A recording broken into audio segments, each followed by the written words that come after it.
Just hold still. It burns. Just hold still, you big baby. You know, you don't have to insult me. I don't have to help you either, but you're gonna get both, 'cause I'm a generous soul. I rolled my eyes. Tobias sat across from me in our apartment at the small round dining table that occupied our kitchen. He was holding the equivalent of a magical CT scanner. Only instead of producing an image of my brain and physiology, it was creating an image layout of my magical capabilities. It was an amalgamation of electrodes linked up to a couple of screens and loaded with magical enchantments and top-of-the-line programming. It was one of the many contributions by Merlin Tech to the civilized world. I suspected a cipher had a hand in its construction, which was poetic as Tobias was intending to use it to try and find a way to reinstate my powers. I had no idea where or how he'd gotten his hands on it, and I wasn't about to ask. Don't look a gift horse in the ear, or whatever the saying is. I don't know, I'm not a farmer. I shifted uncomfortably as he placed another electrode on me, sticking it on with some special gel that burned like a cold heat, like rubbing athletic cream into your balls. Do you actually think this is going to do any good? Tobias shrugged. Can't hurt. I looked over the collection of electrodes and cables. You sure? Probably. I held back an exasperated sigh. Fear was playing some old roguelike video game. Reva was sitting in my chair, watching us with intense focus and emptying a bag of corn chips. Can I ask something? She said, popping another corn chip in her mouth. Tobias glanced at her briefly. Of me? Yeah, I don't want to be rude, but you don't seem like much of a cipher. That's not really a question, he replied with a chuckle. Okay, but you don't seem like much of a cipher. No many ciphers, have you? He asked, knowing the answer. She just rolled her eyes in response and he chuckled again. You know what I mean. You don't seem to use any tech if you can help it, and you don't have any augments. I'm not really a tech kind of guy. I'm much more attuned to magic than computers. I am a cipher, but I use my other side to give me a leg up in magical studies. I use arcane magics more than anything else now. My cipher abilities are just a handy bonus. I can talk to the tech, but I prefer magic. She shrugged. Well, sure, but that's what a cipher is, right? A technomancer who can attune to magic? I tipped my head from side to side vaguely. Kinda, sorta. Not all of us have the same capabilities. Whitlock here, for example, he looked up at me. Was more power than control. My abilities are more fine-tuned and subtle. Give me a for instance, she said, scrunching up the pack and throwing it across the room. It hit the rim of the bin and balanced for a second, and then fell to the floor. Damn it. She got up and stalked across the room. Okay, he thought for a second. Sure, so Loverboy here, he could control people by touching them, right? Reva nodded. Definitely, she replied flatly. Right. I don't need to touch people, but I can't control them. I can influence them slightly, plant thoughts in their heads, like subliminal messaging. Holy shit, she said, looking amazed. You can actually control people's intentions? Make them do and think what you want? He shrugged. Sorta. I can't make them do anything that will go too far against their own personality. You can't make someone who doesn't want to be a violent killer kill someone. You can't stop a psycho from pulling the trigger, but you might be able to stay their hand long enough. It's like being that little voice in the back of your head. That's still fucking impressive. She fell back into my comfortable chair. I'd take anything at this point, I said, sounding dejected. Tobias started booting up the software. Well, I'm working on it. Any luck with the book? He had mentioned he was trying to decode the text in its pages over the last few weeks. At first I was worried he'd been tempted by the power in its pages, as I had been. But Tobias was one of those bizarre creatures who lacked the ability to get addicted to anything. He could smoke for a month and give it up without a blink. He could have a sack of cash dropped in front of him and set it on fire. You couldn't tempt him with power, money, or pleasure. He was the perfect candidate to work on the book. It's a slog, but I'm starting to make headway. Shai is working on the translation as we speak. I raised an eyebrow at that. Really? I was surprised. He nodded. With her artificial mind, she's more than equipped to recognize patterns. And she has no magic in her system at all. It can't corrupt her. Reva and I shared a glance. She's got it covered. It had been a few weeks since I had freed the Turing child. She was more or less clear to make her own way, but she had decided to stay with Tobias. She's settling in well? Reva asked. He nodded. Yeah, she works the counter, gets on well with the customers. I think she likes how low-key it is. He turned the screens to face him more comfortably. Okay, buckle up, bitch. What's gonna happen? I asked, anxious. He grinned a wide, toothy smile. No idea. Let's find out together, shall we? His forefinger struck a key and everything went black. I think he's coming around. Honestly, I didn't expect that. What did you expect? Tobias grunted non-committedly. Not unconsciousness. Blobs of colour started to appear in my vision. My hearing had come back first, apparently. Parts of my body felt numb, and I found I couldn't work my lips. I groaned and tried to roll, to shuffle or move in any way. I felt my limbs protest. I finally managed 2 words while shapes sharpened up and resolved into familiar faces. What happened? Tobias looked sheepish, even as blurry as he was. So, I don't know if that was meant to happen. What, I insisted, getting feeling back into all my extremities at last, happened? Well, I got the scan, but apparently it knocks you spark out. He looked at Reva in fear. You seemed comfortable enough, so I just kinda finished the scan while you were sleeping. You should have turned it off, Reva berated him. His heart rate was fine, he was breathing. Why waste the opportunity? It's fine, I muttered, pushing myself up on my elbows. I'm fine. I looked around me. How'd I end up on the floor? The other 3 looked at each other. Fear shrugged. You passed out. You just kinda slid down there. How dignified. Tobias helped me to my feet and I slumped back into the chair I'd been sitting in. I made a gesture towards the machine. How long until it can tell us anything? Tobias shrugged. All the data is there as far as I can tell. I just need to figure out what it means. I narrowed my eyes at him. Do you have any idea what you're doing? He smiled confidently, holding up a thick paper booklet. No, but I have a manual. I was about to respond with a rude observation when I was interrupted by my comm ringing. I checked the ID. It was the last person I expected. I got to my feet and started to move towards the balcony. Don't you think you should read that first? Reva accused Tobias. That's thick as shit, Fia said, plucking it from Tobias's grip and starting to flip through it. Is it all in English? Give me a break. I ran out of time.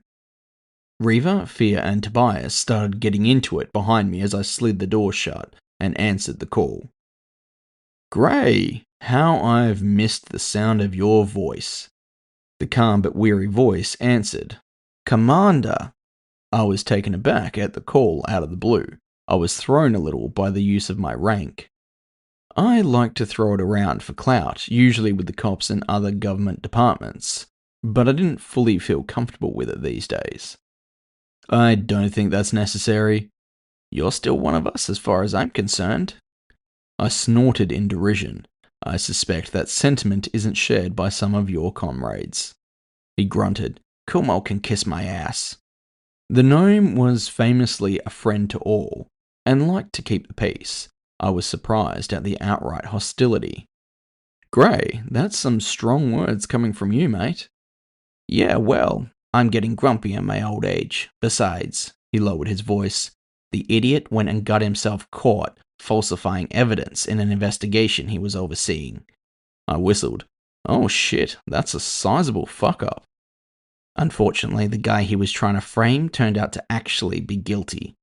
So, it was all good in the end.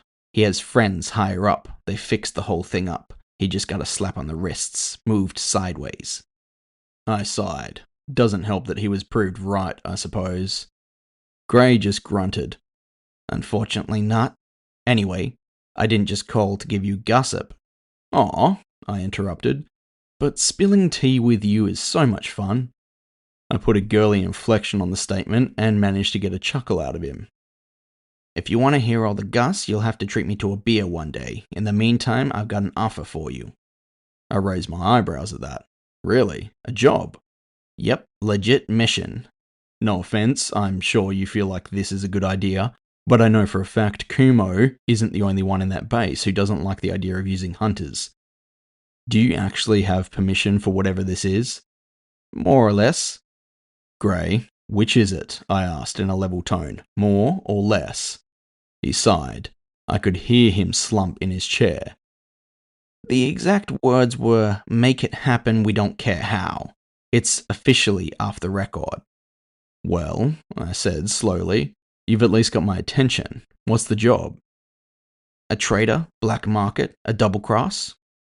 Huh, now I'm intrigued. You're not actually thinking of taking it, are you? Fia sounded genuinely surprised. Yeah, kinda.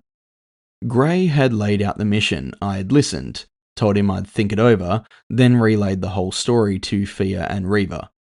Tobias had left while I was on the call, gone back to his shop to decipher the readings from my scan.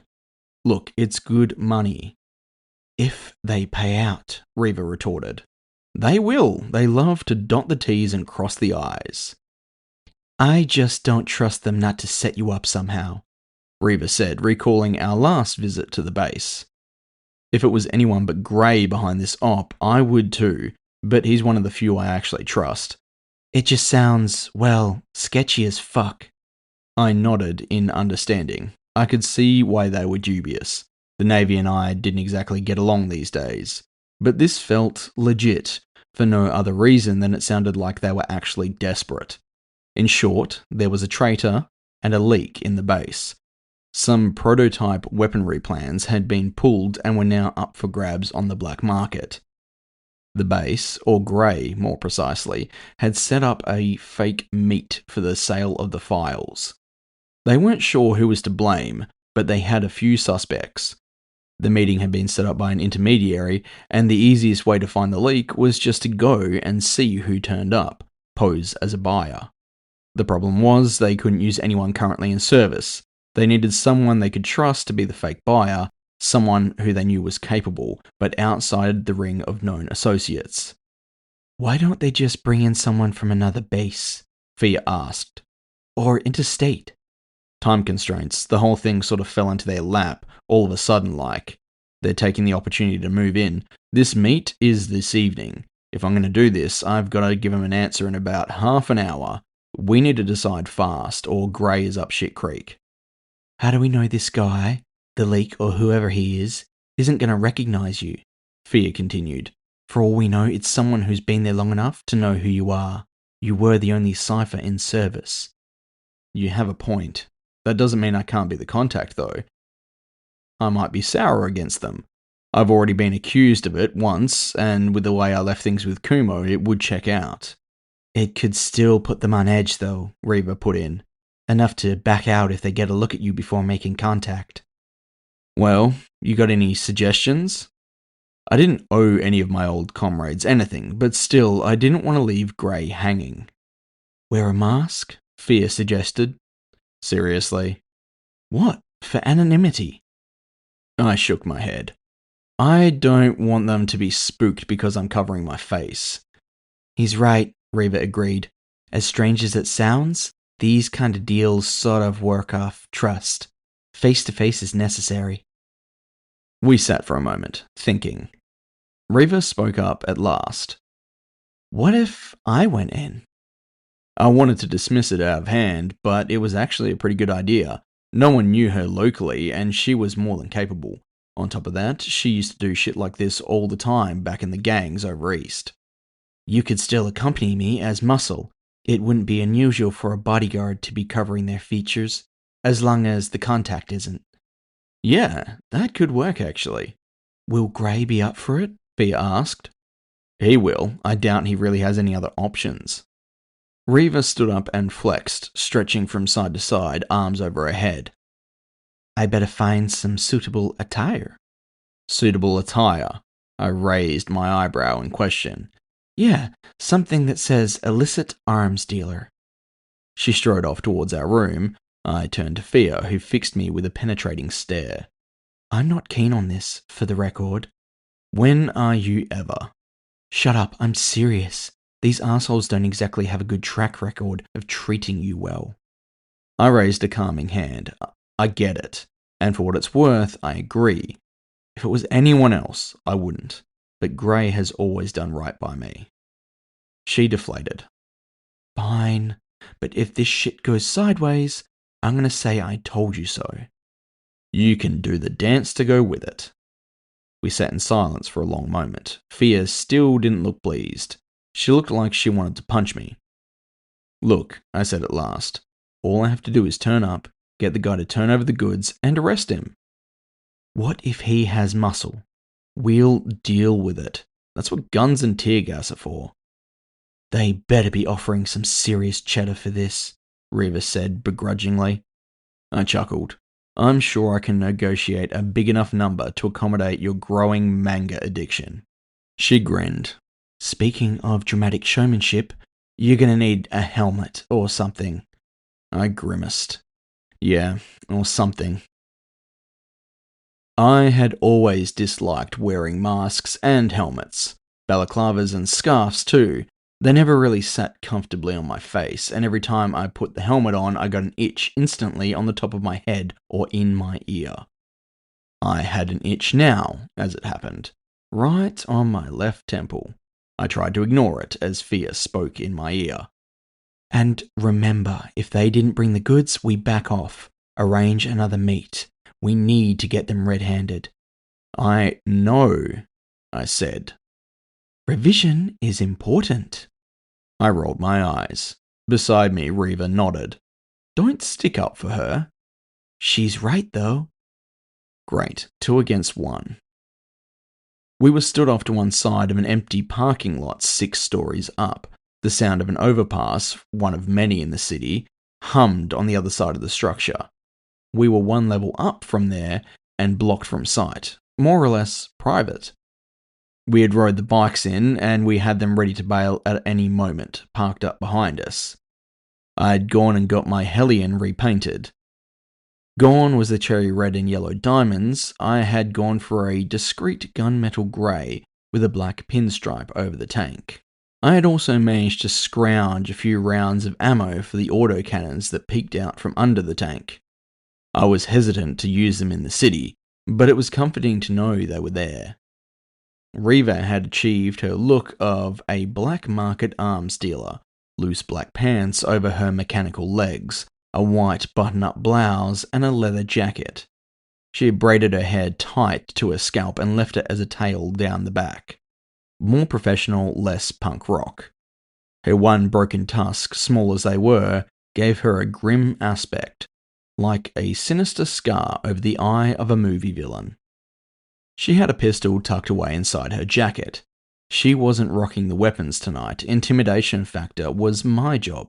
Me, I'd gone for military fatigues, black and dark blue, flak jacket, and a handful of helpful kit clipped to my person. Medkit, ammo, and other things that might be handy. My new Glock was strapped to my thigh. The helmet I had gone for was inspired by an old friend.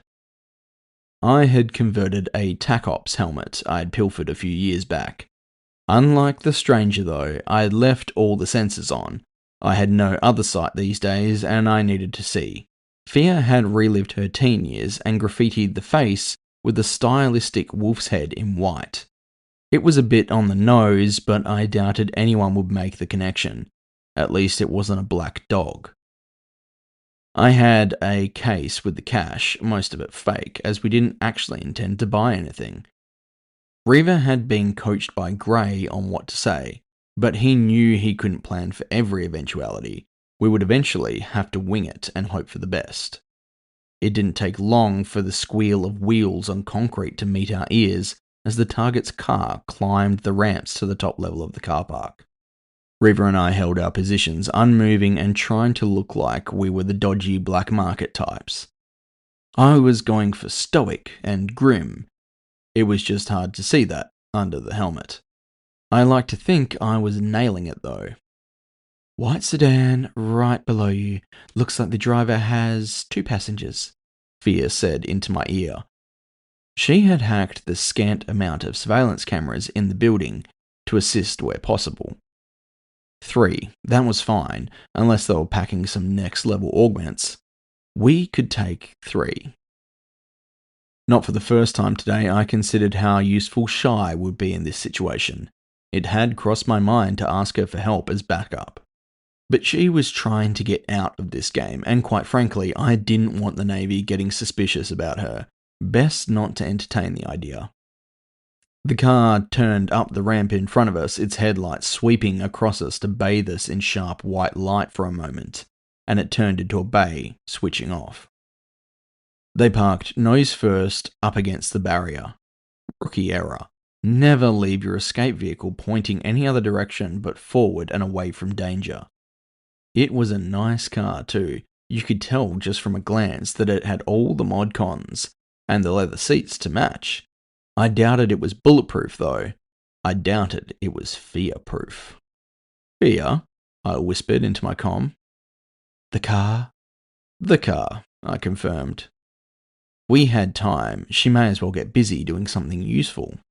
Fear would try and invade the car's system and take control. No running if you can't get the vehicle started. The seconds stretched out as we waited. Finally the doors cracked open and 3 occupants got out. I looked over them, the sensors on my helmet recording the whole scene. I zoomed in on each figure as they disembarked.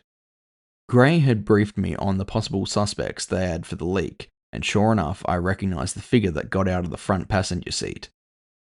He looked like the image that now flashed up on my HUD, except for the bags under his eyes and the 5 o'clock shadow. He looked like he hadn't slept for a week. Hoodie and jeans, no sign of a data slate or suitcase. Maybe he didn't have the goods on him after all. His name was Ed Riley. He worked in the records department. Human, mid-30s. Twice he'd been refused attempts at promotion, and apparently he was now an entrepreneur. His buddies were more what I expected. The driver was a half-elf in a cheap suit. He didn't move far from the car. The figure that got out of the back seat was definitely part troll. Maybe not 50-50, but you could tell that somewhere in his family tree, one of his grandparents was very brave, or had really needed to stay warm on a snowy night. His cheap suit was just a bit too snug. Hired muscle didn't make enough to afford a fitted suit, apparently. Ed approached us, trying to look confident, trying not to let on how tired he was. He was shit at pretending. Maybe this was all going to go smooth after all. It would be the first. Well, the first for a long time. He came to stop just close enough so we didn't have to raise our voices to talk, but far enough away that he thought we couldn't rush and grab him. The only emotion he wasn't actually trying to cover up was anxiety. Reva tapped one bare mechanical foot on the concrete floor and looked him up and down. Hi, I'm Ed, he offered awkwardly. Harlock, Reva replied simply. It was wise, when in a situation like this, to use a name you actually associated with, in case of an emergency you wanted to react when someone called it out.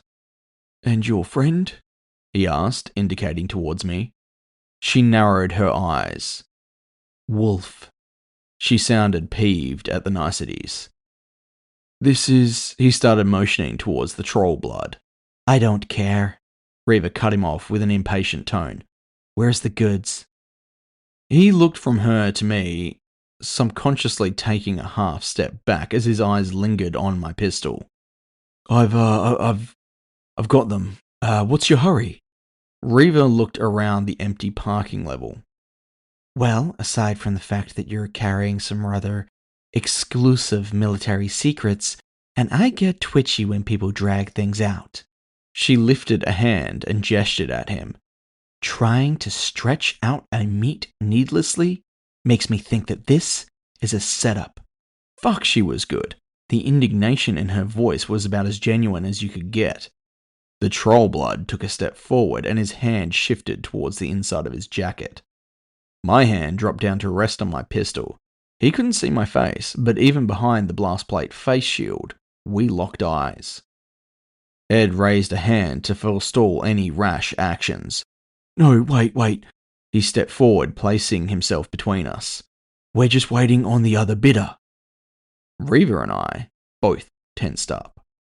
She looked to me out the corner of her eye, barely turning her head. The other bidder? She said suspiciously. I wasn't aware this was a damn auction. This was not good. A third party at this meet would make the whole arrest and capture 10 times more risky. It took it from a sure thing to a situation with way too many variables for me to be entirely comfortable with. You think you're the only person I reached out to? He said defensively. This kind of information is essential to both parties. I didn't agree to this. I'm not just going to give this away, he said, starting to get agitated. I need a good price. Reva snarled. Give me one good reason I shouldn't just walk away and leave you hoping your other buyer shows up. It sounded a risky bluff, but I trusted Reva to know what she was doing. We were sitting ducks until the other buyer showed up, or until Ed decided to convince us to stay. Because you're not going to want to turn down an opportunity like this, he said hopefully. For all I know, Reva said, putting an edge on her voice, you're trying to sell me blank discs. I don't see anything worthwhile but posturing and empty hands. I could see him weighing his options. He was seriously worried that we would walk away from this.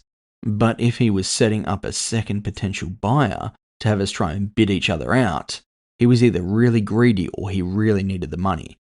Either way, we could play it to our advantage, if we could just see the goods before the other group arrived. Once they got here, all bets were off. He seemed to come to a decision and looked back to the driver, then gave a signal. The half-elf opened up the back door on the driver's side and reached in. He extracted a briefcase, hard back with a digital lock on the top. Good. If he popped that lid, we might just be able to nab him before anyone else showed up. Incoming, Fia said in my ear. I tilted my head as if trying to listen for something. There it was, the ever-so-distant squeal of tires on concrete. Well, shit. And here I was hoping this would all go to plan. Spoke too soon. Black 4x4, windows are heavily tinted. Can't see who's riding in there. Ed picked up on the sound as it grew closer and more distinct. The elf stopped just behind him, case still firmly shut. And there's our friends now. You'll like them, he continued, nodding at Reva. They're Yanks too. The Trollblood and I continued to stare each other down as the black Land Cruiser ascended the ramp and pulled into the bay opposite the sedan. Reva and Ed watched as the latecomers alighted from the hulking 4x4. I watched everyone, the troll watched me. I knew straight away the caliber of buyer these were when I saw their skin and attire. Orc gang. So either they were up with Jasper or one of his competitors. That meant I was about to make Jasper very unhappy, or he was going to be buying me free drinks. All four were dressed in jeans, leather jackets, and with various augmentations. The two at the back were clearly the muscle, big, tattered up, and imposing. Augmented cranial and arms, but that was about it. The leader and his second were leaner for orcs, but just as aggressive looking. They didn't have any obvious augmentations, and I found that more worrying. They didn't pay any attention to us until they came under the illumination from the light poles overhead. The front orc looked Ed up and down. You didn't say anything about a third party, he growled menacingly. I hadn't been paying attention to Reva, but all of a sudden I realized she had frozen on the spot. We had lost our telepathic link, but I could swear I could feel her anxiety peak when those four stepped out into the light. The leader looked to us, taking us in properly for the first time, and his jaw dropped. Bloodhorn. 2 of the 3 behind him dropped to their knees and bowed their heads like they were in the presence of a queen. I turned to Reva, my shock hidden by my helmet. "Hello, little brother."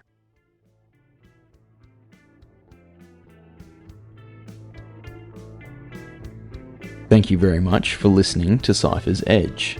If you enjoy this podcast, a subscription to the channel will be most appreciated. If you'd like more content from me, you can find me on various social media platforms. I also have a Discord.